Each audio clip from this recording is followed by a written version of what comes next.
Hello YouTube, it's Geeks with a Dream here, bringing you a Halloween deck tech with our friend Matt here. Matt, what did you make us today? I made a little bit of a mill deck with a little bit of aggro.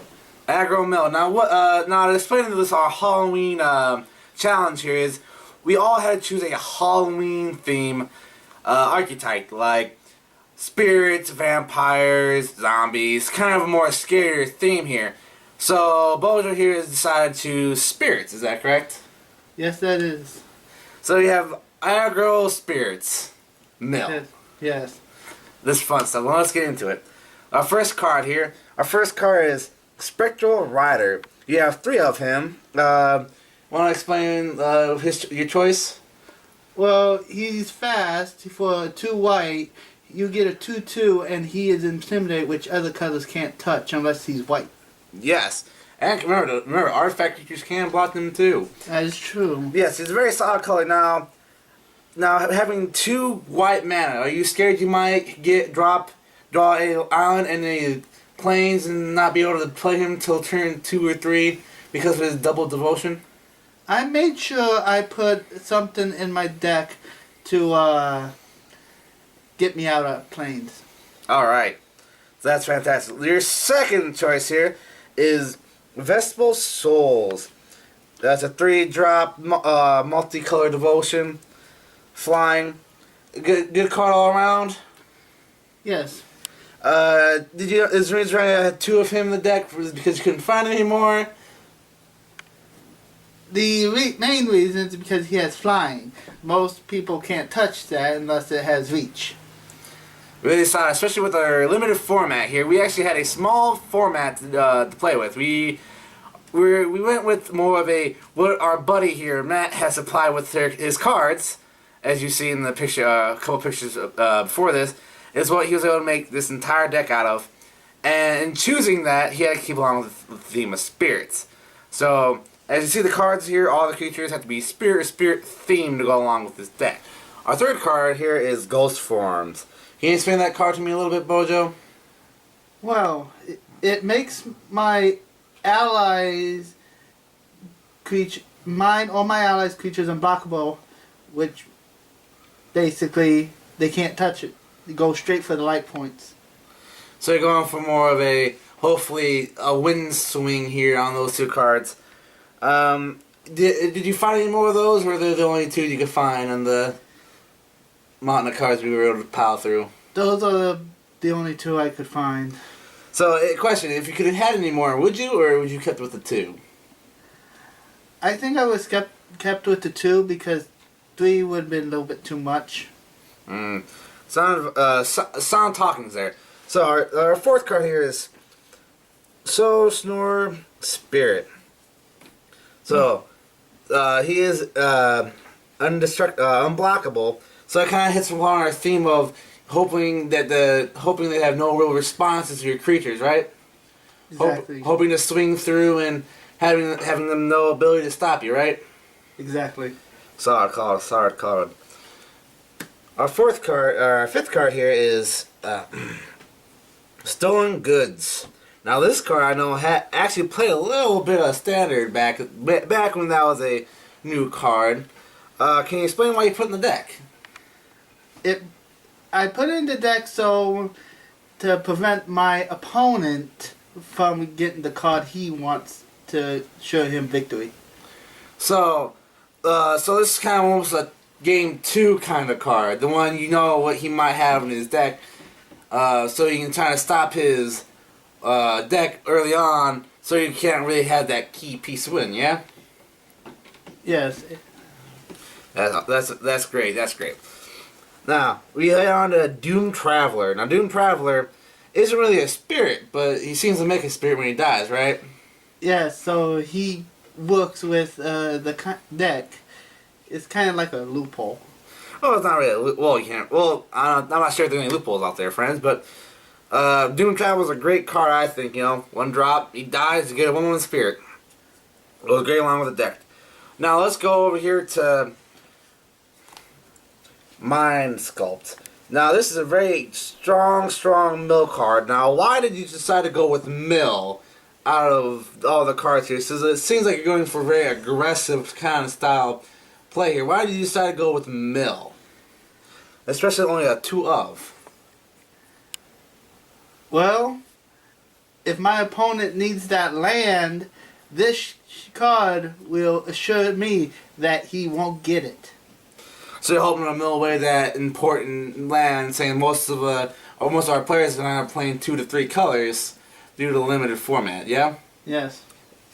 Very solid choice, I think. Now, let's see this one here.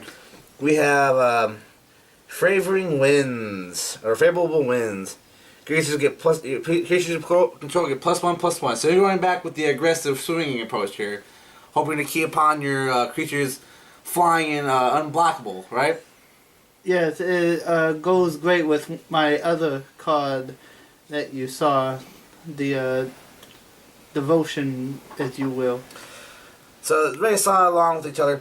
Now, here we hit the first black card. One of the Tessa Every of the Ghosts. Vigilance, protection from all protection from creatures. So explain, Bojo. Did you splash black just for her, or what was it? So what was your doing for splashing a little bit of black? Mostly for her because of her ability, make a spirit token. Okay, so you put her in there just for the spirit token. Do you have any fears you might not draw that those 3 black mana you have in the decks, and if you draw, because it seems kind of a risky move to have. We all have to make risks sometimes. Fun choice. Let's go on here. Diff Death. Okay, here we go. Return target creatures from your graveyard to the battlefield. It's an angelic, and put 2 +1/+1 counters on it. It seems like a pretty strong card, but it's a little heavy on the price there. 5 drop.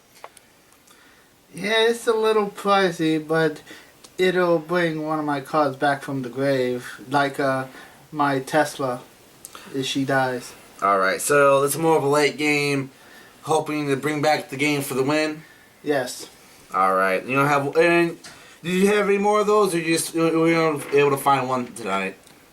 I only found one. Only found one. If you were able to, did you have any more in the deck? Maybe one more. Maybe one more? Great. Alright, now we bring on to here. Shrine Sickle. I got that wrong. So, it's a 2-drop flying. It's kind of explain to me more along with this creature. So I see I see you don't have any more black creatures, like maybe another blue eye spirit, or maybe The Shriek. He's a 1/1, which is pretty low, but his ability is amazing. If he does damage, take 2. The opponent mills 2 cards. Okay, so heading back on that mill theme again. So far, you don't have 2 sources of mill. Do you think that should be sufficient enough to a game to throw them off their game? Yeah, I think I have enough mill to stand by. Okay, so the mill's not the main winning condition here. It's more of a hoping to get their cards out of their way if they're trying to set their deck up. Yes. Gotcha. Great stop. Now we move on to Sphinx's Revelation. So you're happy to pull this one, weren't you? Yes, this card is amazing. That's all I can say. It's just amazing. That's right. And look, I guess you only found one, right? Unfortunately, yes. I am sad. Well, great card it is. Now, here's a really fun one. Redirect. Now, explain to me, or you might be a little hesitant of having redirect in your deck, thinking they might not have any spells to redirect towards you. Just a little fear, but I think if someone goes for their land, I can do that. Gotcha. So early turn, rampant growth, you can go ahead and redirect it so you can go ahead and get the mana. Great idea too, along with the, I guess, maybe a burn spell, and if they have their own Speaks of Revelations, you can also key upon that one. And also good against those control matches, so when you're having those mirror matches, you won't be sitting there. Great thought. Now we move on to the bottom right here, and you hit cancel. So cancel. Did you use this card? Did you find any mana leaks or anything like that, or did you just no. no mana leaks? So was the cancel a first thought or a second thought in the deck? It mostly was a second. I was hoping to get Essence Scatter. Okay, so you're looking for a stronger removal spell. Yes. Or a less costly one. Gotcha. Now we move on to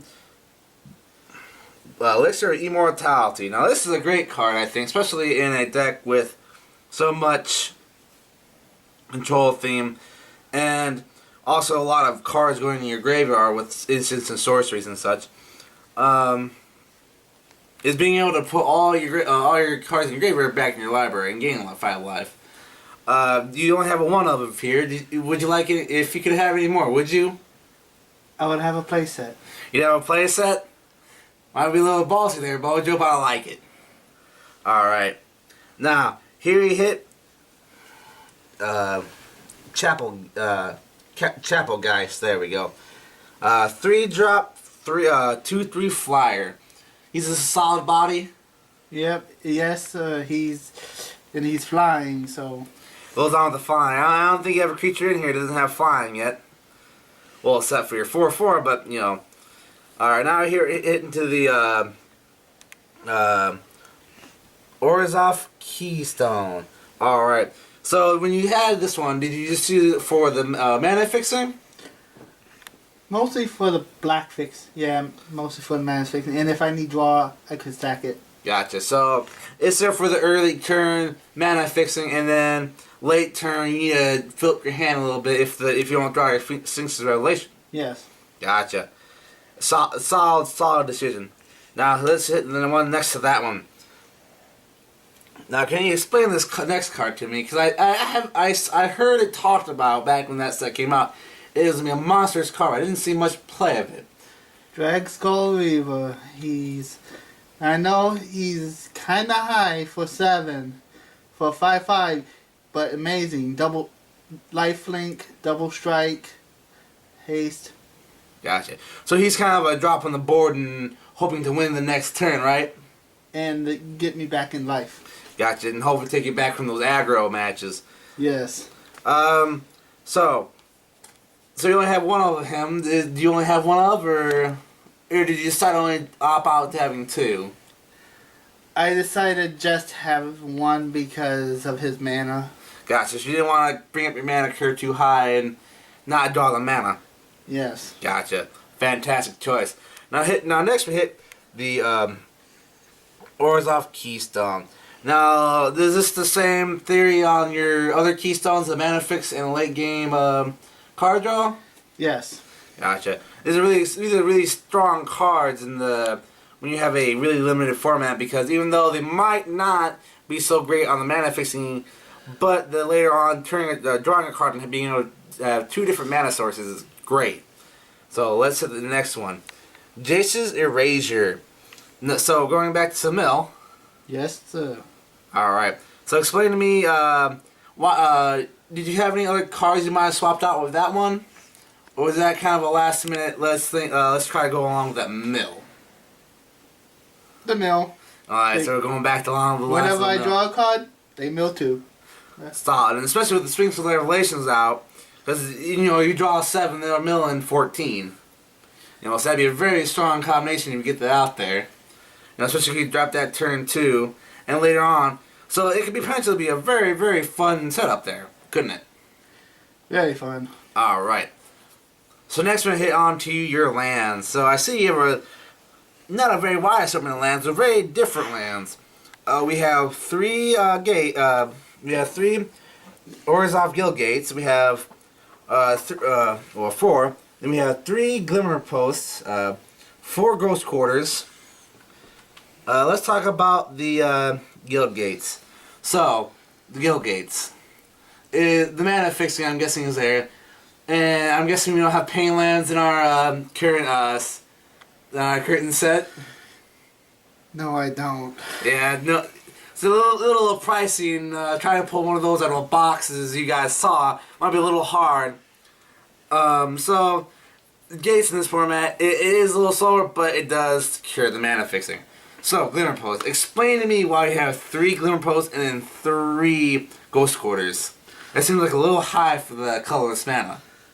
Well, the Ghost Quarters is for me to go get my swamp in order to play that one card, Tesla. Gotcha. And also, if you need the mana, the blue or the white later on, or if you need it early game, right? Yes. Gotcha. And the Ghost Quarters. We heard in the background of some talkings why you chose 3 of each color, and then later on you see another 4th colorless. The Ghost Quarter mostly get me up a little bit life. Okay, so I'll try and get you up to life to stop that early turn aggro. Yes. Gotcha. Solid. Now, if looking back, would you have decided to maybe swap out a plains or maybe a island for that one? Probably 2 planes and an island. Gotcha. So you would cut one of them back both by 1. Solid decision. So let's go down. You have a couple of buddy lands there, a couple of islands, and a couple of plains. All solid choices there. Now, the only thing I might fear about, especially without the pain lands, is that buddy land coming into play tapped. Is that a fear you might have? A little bit, but as long as I have an island or plains, buddies will be buddies. Buddies will be buddies. Fantastic. Now we hit on the 3 swamps and the last evolving wilds. So I see you have more swamps than you do actually islands themselves. And then the evolving wilds. So did you throw that in as hoping to maybe pull another land and thin the deck? Exactly, because Evolving Wilds go for a plains or island. Gotcha, because that gets a card out of your deck, and that means there's 1 card less on the field, and it thins you out. And the buddy land doesn't come in tapped. Gotcha. The buddy land doesn't come in tapped. Great talk there, Bojo. Thank you for joining us tonight on Geeks of the Dream, and have a nice night.